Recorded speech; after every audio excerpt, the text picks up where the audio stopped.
श्री राहुल गांधी से पूछना चाहता हूं कि क्या कांग्रेस नेशनल कॉन्फ्रेंस के जम्मू कश्मीर में फिर से अलग झंडे की घोषणा का समर्थन करती है।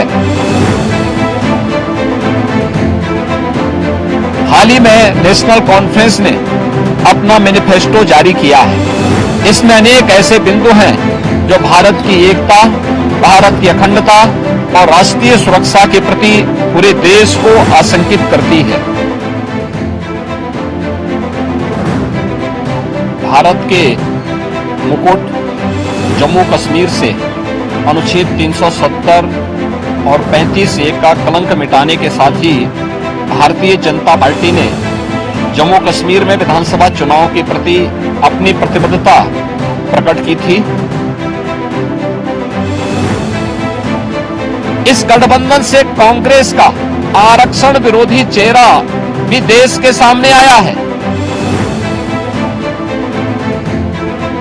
दलितों, गुर्जरों, बकरवाल और पहाड़ियों के आरक्षण को समाप्त कर फिर से उनके साथ अन्याय करने के लिए जम्मू कश्मीर नेशनल कॉन्फ्रेंस के वायदे का समर्थन करती है। कांग्रेस जम्मू कश्मीर की अर्थव्यवस्था को एक बार फिर से भ्रष्टाचार की आग में झोंककर पाकिस्तान समर्थित गिने चुने परिवारों के हाथों में सौंपने का समर्थन करती है।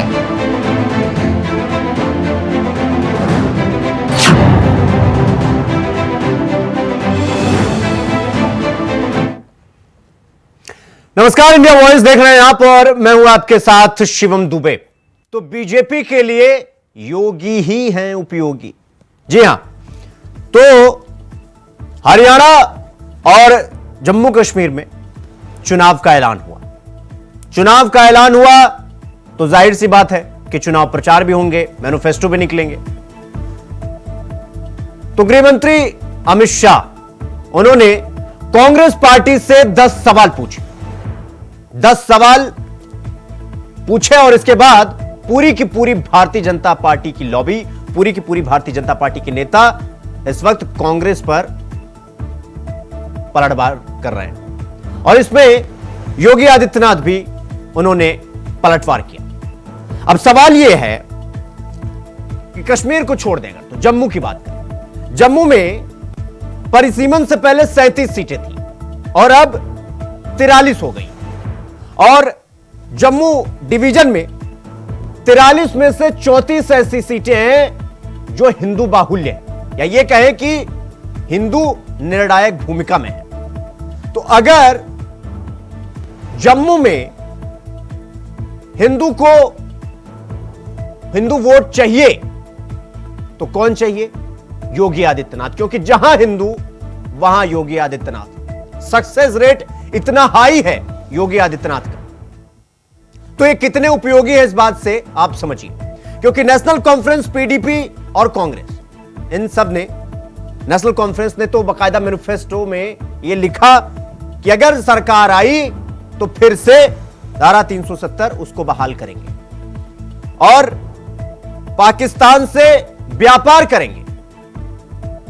अब इसको लेकर बीजेपी पूरी तरीके से हमलावर है समूचे विपक्ष पर, खास करके कांग्रेस, नेशनल कॉन्फ्रेंस और पीडीपी पर, क्योंकि बीजेपी कह रही है कि क्या कांग्रेस जब सत्ता में आएगी तो 370 बहाल करेगी? इसका जवाब दे, वो जवाब दे कि पाकिस्तान से ट्रेड क्यों करना है और बहुत कुछ। लेकिन सवाल ये कि जो जम्मू में 43 सीटें, हालांकि बाकी सीटों पर तो जीत दर्ज करनी है, लेकिन जम्मू की खास करके जो हिंदू बाहुल्य सीट है उस पर अगर जीत दर्ज करनी है तो पुराने रिकॉर्ड के आधार पर योगी आदित्यनाथ की जरूरत पड़ेगी। इसलिए योगी इस वक्त जम्मू कश्मीर में, खास करके जम्मू में बहुत उपयोगी। इसी को लेकर हम चर्चा करने वाले हैं। चर्चा में कौन कौन से मेहमान शामिल हो रहे हैं आपका परिचय करवाएंगे उनसे, लेकिन उससे पहले आपको रिपोर्ट दिखाते हैं। देखिए, भारत के मुकुट जम्मू कश्मीर से अनुच्छेद 370 और 35(1) का कलंक मिटाने के साथ ही भारतीय जनता पार्टी ने जम्मू कश्मीर में विधानसभा चुनाव के प्रति अपनी प्रतिबद्धता प्रकट की थी। तो अगर खबरों में दम हुआ तो बीजेपी लोकसभा चुनाव की जंग के बाद अपनी सबसे मुश्किल सियासी जंग में एक बार फिर से अपने सबसे भरोसेमंद और हिंदुत्व के सबसे बड़े ब्रांड यूपी के सीएम योगी आदित्यनाथ पर दांव लगाने जा रही है। और ये जंग है जम्मू कश्मीर की सियासी रण क्षेत्र में। खबर है कि जब से हरियाणा के साथ जम्मू कश्मीर में चुनाव की तारीखों का ऐलान हुआ है, तब से ही विधानसभा चुनाव में सीएम योगी आदित्यनाथ की डिमांड उठना शुरू हो चुकी है। वैसे भी बीजेपी के चाणक्य अमित शाह ने जब से कांग्रेस पर निशाना साधते हुए राहुल गांधी से नेशनल कॉन्फ्रेंस के साथ गठबंधन को लेकर सवाल दागे हैं, तब से ही साफ हो गया था कि बीजेपी धारा 370 के इर्द गिर्द सियासी लड़ाई लड़ेगी। और ऐसे में बीजेपी के पास अगर सबसे बड़ा कोई चेहरा इस पूरे मुद्दे को लेकर दिखाई देता है तो वो कोई और नहीं बल्कि पीएम मोदी के बाद सीएम योगी ही हैं।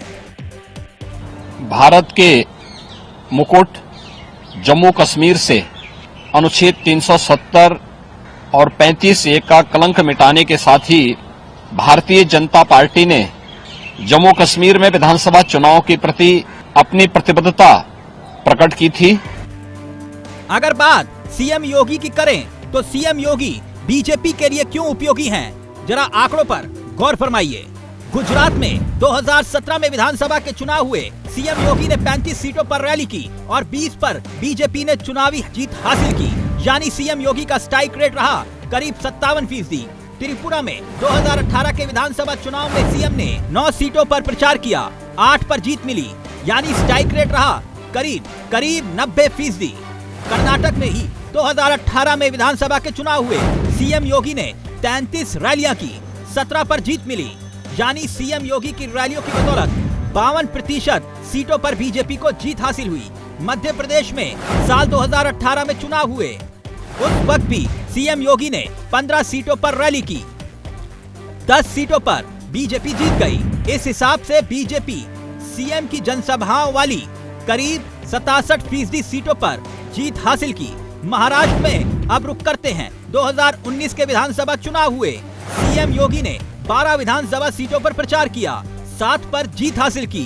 यहाँ सीएम का स्ट्राइक रेट करीब 58% रहा। इसके साथ ही बिहार में 2020 के चुनाव हुए। सीएम ने 19 सीटों पर रैली की, 13 पर जीत हासिल की। यहाँ सीएम रैलियों वाली कुल सीटों में करीब 68% बीजेपी जीती। उत्तराखंड में 2022 के विधानसभा चुनाव में 1 सीट पर प्रचार किया, उस पर बीजेपी जीती, स्ट्राइक रेट रहा 100%। उसी साल उत्तर प्रदेश में विधानसभा का चुनाव भी हुआ। सीएम ने 181 सीटों पर धुआंधार प्रचार किया और जिन सीटों पर प्रचार किया वहां 121 सीटों पर बीजेपी ने जीत हासिल की। सीएम का स्ट्राइक रेट यहां भी करीब 67% के आसपास रहा। गुजरात में 2022 में विधानसभा का चुनाव हुआ तो इस साल सीएम ने साल 2017 के मुकाबले 13 कम सीटों पर रैली की। सीएम ने साल 2022 में विधानसभा चुनाव में 22 सीटों पर प्रचार किया, 15 पर जीत हासिल की। इस चुनाव में सीएम का स्ट्राइक रेट करीब 70% के आसपास रहा। इतना ही नहीं, त्रिपुरा में विधानसभा चुनाव में सीएम ने 6 सीटों पर प्रचार करते हुए 100% का स्ट्राइक रेट हासिल किया। यानी बीजेपी के लिए योगी उपयोगी रहे। अब चुनाव जम्मू कश्मीर में होना है और बीजेपी जानती है कि हिंदुत्व के सबसे बड़े चेहरे सीएम योगी की बदौलत ही जम्मू कश्मीर की सियासी जंग में लड़ाई को जीता जा सकता है। तो सवाल यही कि क्या योगी एक बार फिर से होंगे बीजेपी के लिए उपयोगी? Bureau report, India voice, Lucknow.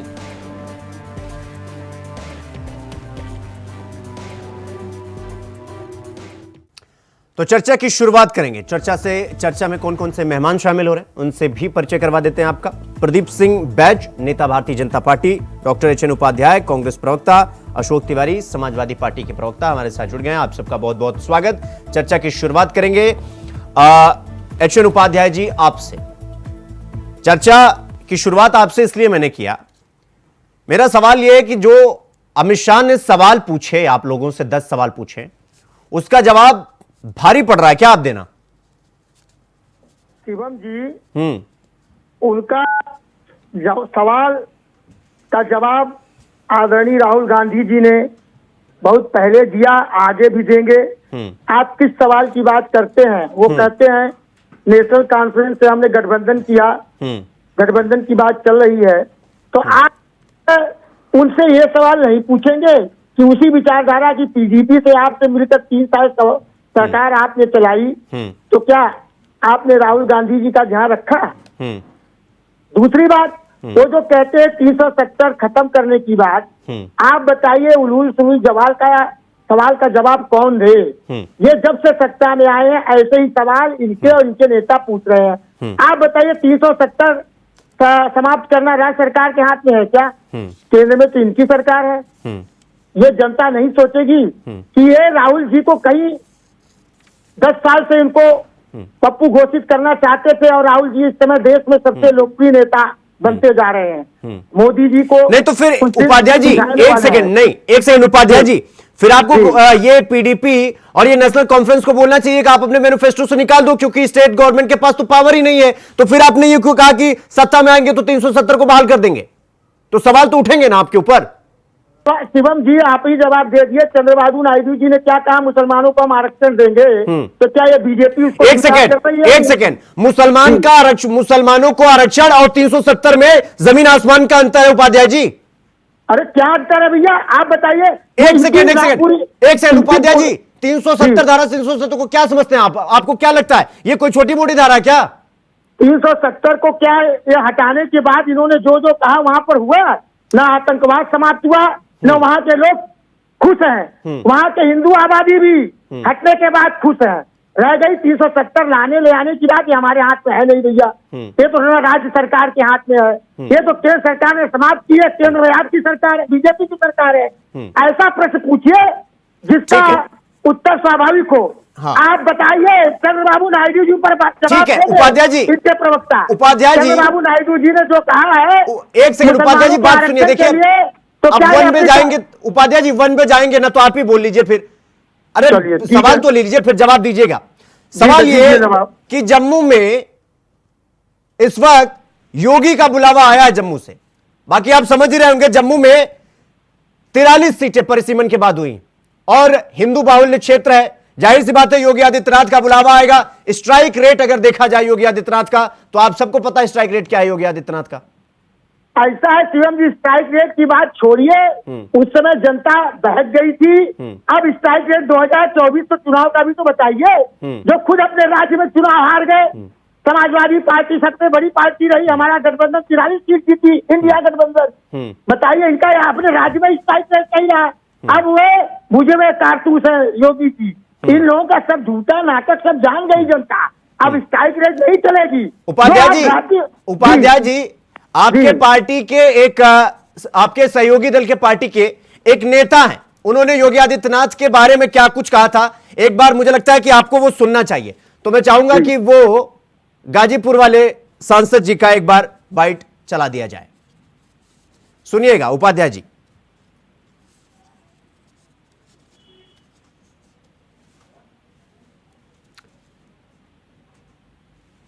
Upadhyay ji सुन रहे हैं सुनाइए। हाँ, उपाध्याय जी जी हाँ, एक बार आपको वो बाइट सुनवाते हैं, हम अपने सहयोगियों से कहेंगे कि एक बार वो बाइट चला दी जाए। अरे आप जो कहना चाहते हैं ना एक सेकेंड, आपके सहयोगी दल के सांसद उन्होंने कहा था कि उत्तर प्रदेश में जो जीत मिली है वो तो योगी आदित्यनाथ के दम पर मिली है, तो आपके सहयोगी भी मानते हैं कि योगी आदित्यनाथ का स्ट्राइक रेट और योगी आदित्यनाथ की जरूरत वो जो ब्रांड वाला है वो कितना पड़ता है? अच्छा बताइए, किसी सहयोगी की व्यक्तिगत विचार नहीं हो सकती है क्या? उस पार्टी ने तो हरा दिया बुरी तरह से हमारे गठबंधन ने, तो हमारे वो पूरे पार्टी का उनकी विचारधारा नहीं है, उन्होंने अपनी व्यक्तिगत बात कही। हम तो कहते हैं योगी मोदी जी सबकी तानाशाही ने उत्तर प्रदेश में। एक बार सुनवा देते उपाध्याय जी, सुनिए एक बार सुनिए पहले, एक बार सुनिए उपाध्याय जी, एक बार पहले सुनिए। यह संभाल दिया योगी आदित्यनाथ ने, मोदी का जादू खत्म हो चुका है। आप बताओ, मोदी जहां से चुनाव लड़े बगल में चंदौली नहीं बचा, गाजीपुर नहीं बचा, मछली शहर नहीं बचा, 3 तरफ से बनारस घिरा हुआ है, तीनों सीट हार गए। और मीडिया हमारा कहता था कि मोदी जब लड़ते हैं तो उनकी हवा जो है पूरे पूर्वांचल में और उसके बाद बिहार में और बंगाल तक चली जाती है, लेकिन वो तो अंतिम चरण में योगी आदित्यनाथ ने बनारस में आकर के एकदम खूंटा गाड़ करके इस बात का प्रयास कर दिया और अपने लोगों को तेज किया कि किसी भी सूरत से मोदी जी को जिता देना है। और नहीं, यकीन मानिए मोदी जी भी चुनाव हार गए होते अगर इतना मजबूती से योगी आदित्यनाथ लड़। हमारा ये मानना है कि 33 सीट जो मिली है उसमें 30 सीट योगी आदित्यनाथ के प्रयासों, मेहनत और उनके चेहरे पर 30 सीट लौट के आ गई। 3 सीट होगी जो भारतीय जनता पार्टी, उनका समीकरण या मोदी जी के चेहरे पे आई होगी। तो उपाध्याय जी आपने सुन ही लिया होगा, और ये आपको बता दें कि लोकसभा चुनाव के बाद का बयान है। उपाध्याय जी मैं आपके पास आऊंगा, मैं प्रदीप सिंह जी आपके पास आ रहा हूं। ठीक है उपाध्याय जी मैं आपके पास आऊंगा। देखिए एक बार सबका ओपनिंग कमेंट हो जाने दीजिए, इसके बाद फिर मैं आपके पास आऊंगा। प्रदीप सिंह जी मैं आपके पास आ रहा हूं। देखिए जम्मू में तो जाहिर सी बात है कि अगर हिंदू अगर वर्ड आया तो जाहिर सी बात है कि जो ब्रांड है, जो सबसे बड़े चेहरे हैं, जो इस वक्त सबसे बड़े चेहरे हैं हिंदू ब्रांड के, वो है योगी आदित्यनाथ। अब उनकी जरूरत पड़ने वाली है। प्रदीप सिंह जी। दुबे जी केवल हिंदू चेहरे में ही नहीं, संपूर्ण भारतवर्ष में ये तो देखिए चुनाव है, आपने इतने आंकड़े निकाल रखे हैं और उन आंकड़ों के आधार पे आपने बताया कितना बढ़िया डेटा आपने तैयार किया कि किस चुनाव में और कितना स्ट्राइक रेट है। ये बड़े रिसर्च के बाद मिलता है। नहीं था प्रदीप जी। अरे उपाध्याय जी आप बोल रहे थे, बहुत अनर्गल बोले, मैं कुछ नहीं बोला। शांत बैठिए चुपचाप, अभी जब बारी आएगी तब बोलिएगा। एक सेकंड उपाध्याय जी, एक एक करके बात रखिए। आपके टाइम पे उन्होंने नहीं बोला था, आप चुप रहिए। बोलना आप लोगों का काम है। नहीं ठीक है। देखिए ये आदरणीय योगी आदित्यनाथ जी को ये बुझा हुआ कारतूस बता रहे थे उपाध्याय जी। असली कारतूस देखे हैं जिंदगी में कभी तक? अब अगर ये बोलना जानते हैं तो इनसे ज्यादा जहर मुझे बोलना आता है, लेकिन मर्यादा में रहूंगा, मैं ज्यादा बोलूंगा नहीं। ये देखिए आप अभी कारतूस का मतलब अब इनका गया तो जनता अब इनको समझ चुकी है इन लोगों को। उपाध्याय जी शांत रहिए, मैं नहीं बोला था आपके बीच में। टोका टाकी करके आप ज्यादा समझदार नहीं दिखने लग जाएंगे। आप लोग राहुल जी को क्या बोलते हैं? जो है वो बोलते हैं, पप्पू है राहुल और पप्पू ही रहेंगे। वही है आपके अमित शाह जी बोल रहे हैं, बड़ा जिसका खानदान सोनिया गांधी देशभक्ति से भरा हुआ है। झूठ बोलना बंद करिए, झूठ बोलना बंद करिए। राहुल गांधी देशद्रोही है और देशद्रोही रहेगा। देशद्रोही मंदबुद्धि है, मंदबुद्धि है राहुल गांधी।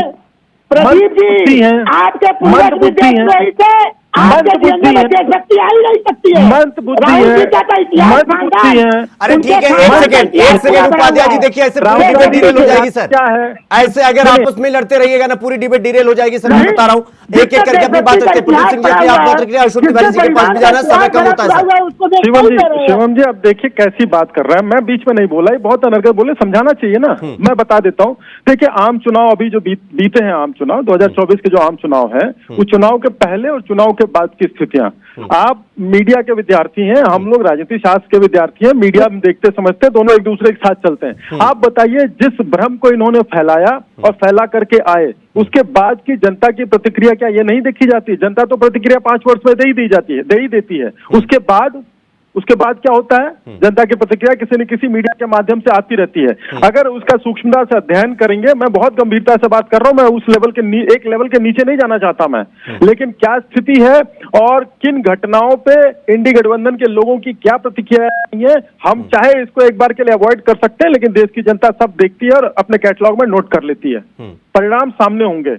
और आदरणीय योगी आदित्यनाथ जी को जिस भी प्रकार की आप बातें कहें, उनकी सेहत, उनकी प्रगति पे कोई फर्क नहीं पड़ने वाला है। चाहे विपक्षी हो, चाहे कोई भी हो, विपक्षी हो या देश के दुश्मन हो, वो चाहे कुछ भी कह ले, लेकिन महाराज जी की जो आपके 70% लोग हों।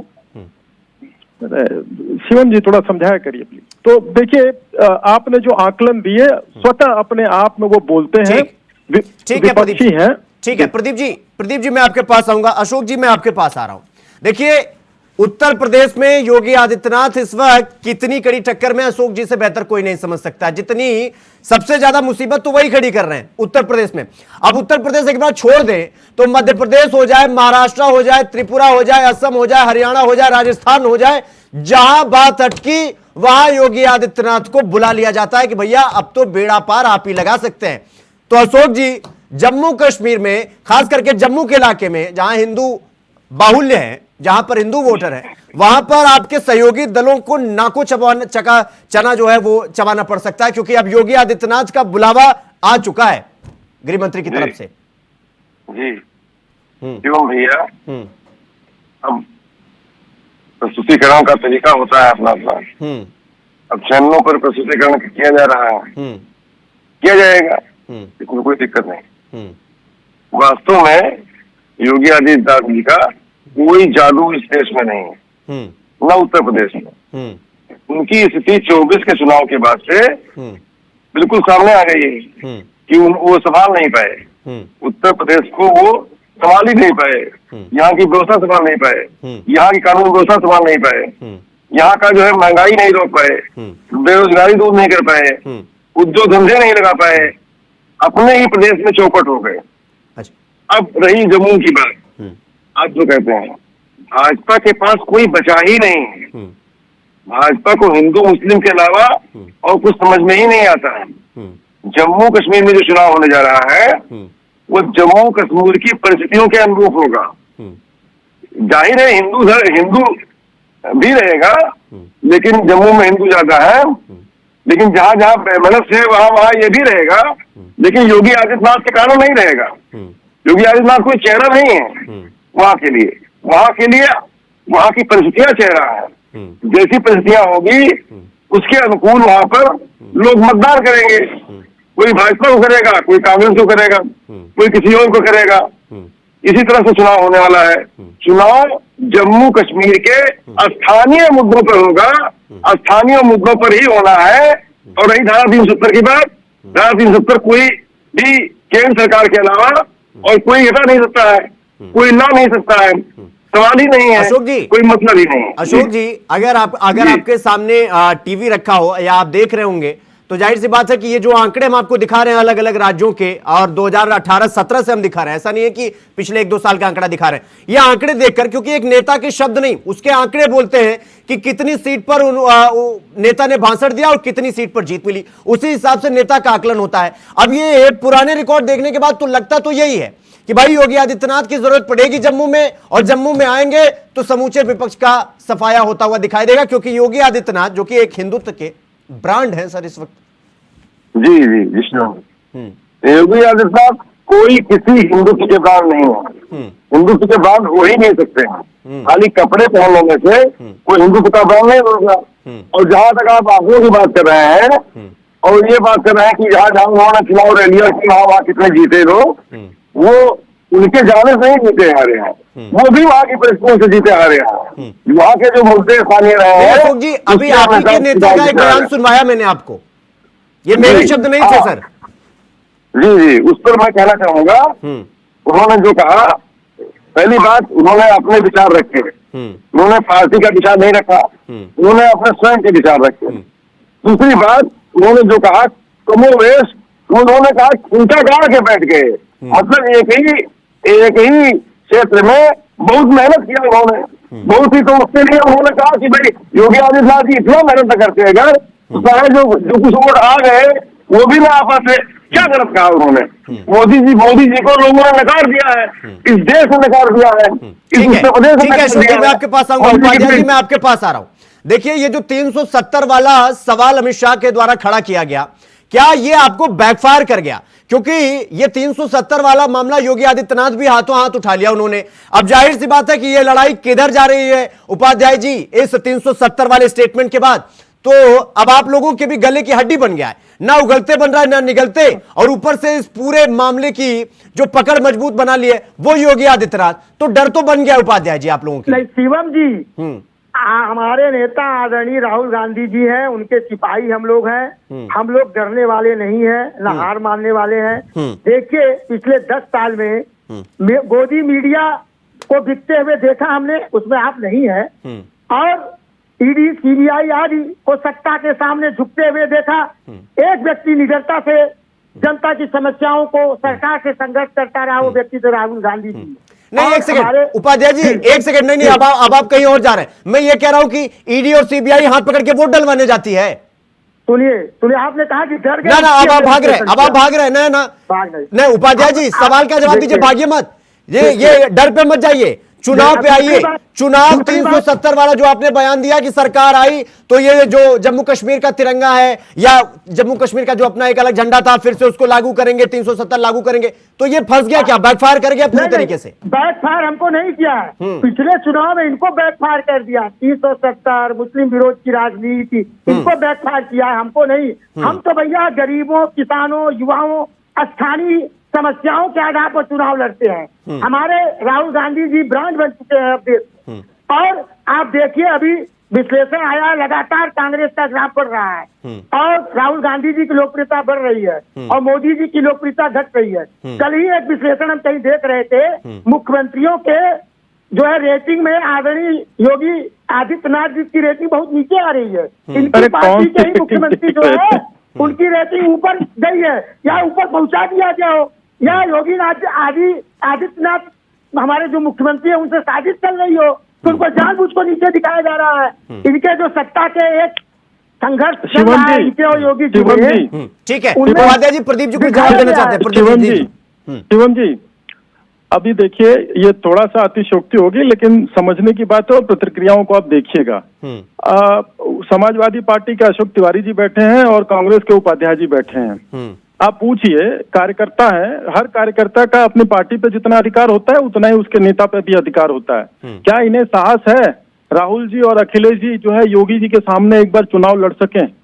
है साहस, या अफवाहों के दम पे ही पूरा भ्रम फैलाते रहेंगे? एक ही अस्त्र है, अफवाहें, अफवाहें, अफवाहें फैलाते रहिए। और उपाध्याय जी 39% है, मैं आपका आंकड़ा सही कर देता हूँ, 39% है योगी जी की विश्वसनीयता रेटिंग, और बाकी सारे जो है 15 के नीचे हैं, जितने भी मुख्यमंत्रियों को उस रिपोर्ट में दिखाया गया था।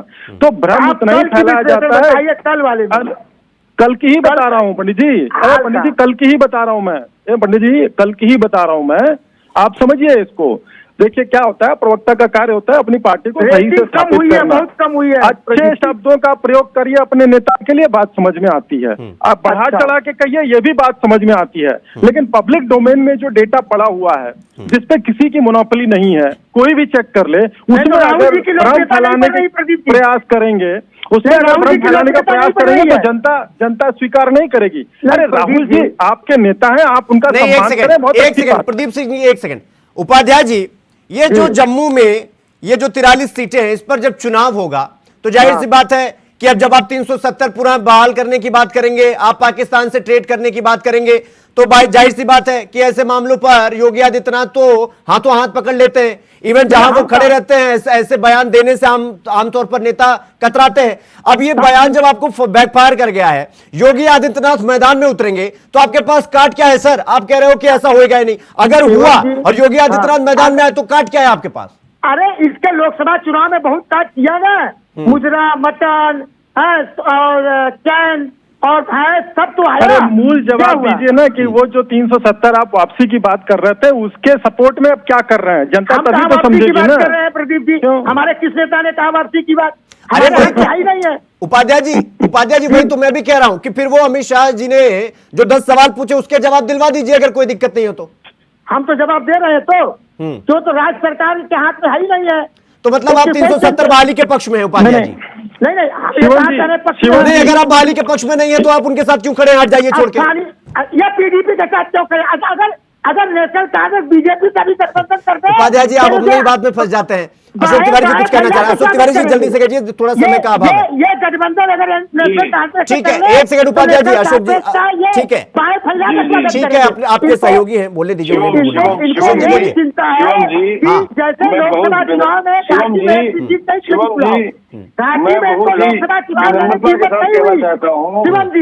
जी थोड़ा सा समय मिले तो बोलूं। हाँ बोलिए। मैं बहुत ही विनम्रता से कसर करना चाहता हूँ आदरणीय प्रदीप जी से कि अगर उनको इतना ही शौक है तो योगी जी से बोल दें वो कि कन्नौज या करहल में आकर के माननीय तो जिसे चुनाव लड़ लें। कौन रोकता है उनको? आए लड़े डंके की चोट पे, डंके की चोट पे किसी भी सीट पे। देखिए ठीक है, देखिए समय का अभाव है, बाकी यहाँ चैलेंजेस नहीं, जमीन पर चैलेंजेस जो हैं उनसे पार्टी निपटे तो अच्छा है। फिलहाल समय का अभाव है। चर्चा में शामिल होने के लिए आप सबका बहुत बहुत धन्यवाद, समय देने के लिए बहुत धन्यवाद। प्रदीप सिंह जी आपका भी, एचएन उपाध्याय जी आपका भी, अशोक तिवारी जी आपका भी। तो चुनाव का ऐलान हो गया है और अब बुलावा है तो योगी आदित्यनाथ का, और बहुत जल्द हमें देखने को मिलेगा कि जम्मू में योगी आदित्यनाथ का बुलावा आएगा, ब्रांड योगी का बुलावा होने वाला है। चर्चा में फिलहाल इतना ही। देश और दुनिया की तमाम खबरों को देखने के लिए देखते रहिए वॉइस। नमस्कार।